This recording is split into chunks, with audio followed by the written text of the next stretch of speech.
Hello, ho, ho, ho. It's December the 8th and the TooFatLardies Advent Calendar is ready for you to open another door and see what delights we have inside. Today, it's Richard and he's going to be telling us about his favourite wargaming period. Take it away, Rich.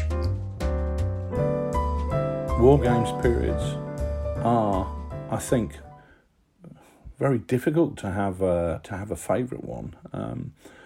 My real interest and the thing that inspires me to wargame is my desire to understand what happens on a battlefield, my desire to understand the way troops fight. And in particular, I'm really interested in the development of infantry tactics from, well, throughout history, really. But if I had to nail it down, if I had to nail it down and name a specific point where I get a bit hot under the collar, I'd say we're looking at the mid-19th century. It's the point where the musket ceases to become the normal weapon of the infantryman, and where we start getting into rifled weapons and breech loading weapons.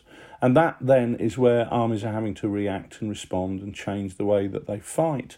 So for me, times of innovation are what really inspire me. The War of 1866 in Germany, the War of 1870 between Germany and France, are both wars where you're seeing nations trying different doctrines to see, which is going to work, and that's incredibly interesting because there's no easy and simple answer. The Prussians developed this concept of fast-moving columns of infantry who then, at point of contact with the enemy, break down into smaller and smaller units until the company is really the basic tactical element, which forms these huge swarms of skirmishers and engages the enemy. And as the battle gets hotter, they commit more of their companies into the firing line. And then, of course, they come to the point where they're winning the firefight and their leaders want their men to rise up and charge forward with the bayonet, and they can't because the men are too dispersed. So it's really a really interesting period and it's very interesting to read afterwards about how the Prussian army and the other German states struggled with this concept of introducing a more loose form of warfare, which we would come to see as being normal. World War I is always viewed as a sausage grinder, and it's such a load of rubbish. The First World War was one of the most innovative periods of tactical and military developments. It's incredible to see how the basic infantry tactics changed, how artillery tactics changed, how the use of air power changed. And really, we went from a situation where the armies that we were seeing on the field were in 19th century in their format to a point where they were developing infantry tactics, certainly in the Entente powers, which were very much in line with modern infantry tactics today. And in fact, soldiers serving in Afghanistan would recognise the tactics that were being used from 1917 onwards on the Western Front. Tremendously interesting. World War II, well, of course, World War II is the war that people of my generation grew up with as the wallpaper to their lives. Our family had all served in different functions, be it on the home front or actually taking the war to the enemy.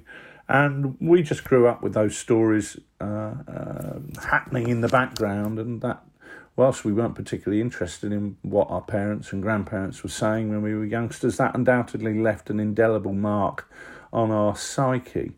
So it's very difficult for me not to list the Second World War up there with my all-time favourites. But then again, I look at stuff like Ancients and Dark Ages and the joy that I'm having with Infamy.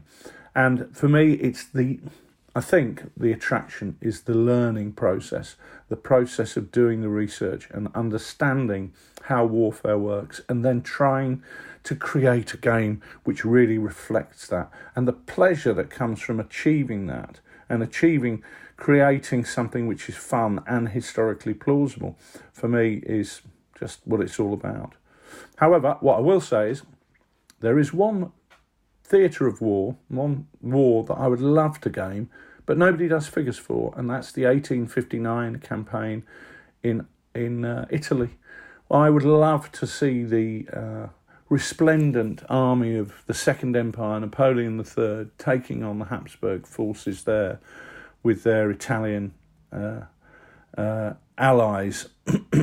And I think that could be a war that was even prettier than the Napoleonic period.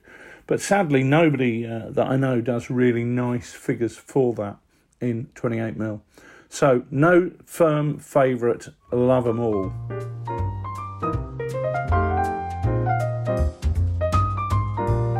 Remember, lard is for life and not just for Christmas.